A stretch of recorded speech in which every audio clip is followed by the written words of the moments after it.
My passion for bikes probably started back when I was just a little baby. Since less than a year old, my dad used to take me for rides on his Honda Trail 70 that he picked out of the dump one time for free. And some of my best childhood memories is in the summer days, and my dad would pull it out and tinker with it, spend some time getting it running just enough to ride, and take us for rides around the yard and down the old railroad tracks that were beside my parents' property. And around the age of 7 or 8 is when I started riding that bike myself and really started enjoying the two wheels.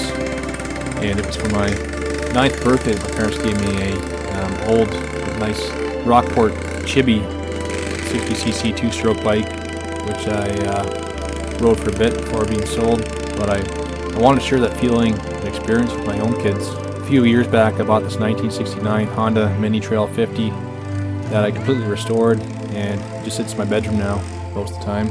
Fortunately, my wife lets it sit there. But anyways, the kids are always looking at that, and our youngest Ryan, he's starting to stand up and crawl around, and always climbs up on this bike and seems to show some interest. So I thought I'd take this opportunity to take him out and give him that experience that I had back as a kid myself. I think doing this will embed the love for motorcycles in him, the same that I got from my own dad, and hopefully he'll grow up to enjoy dirt biking like his 3 older siblings and spend a lot of memories, time in the future, all riding together as a family.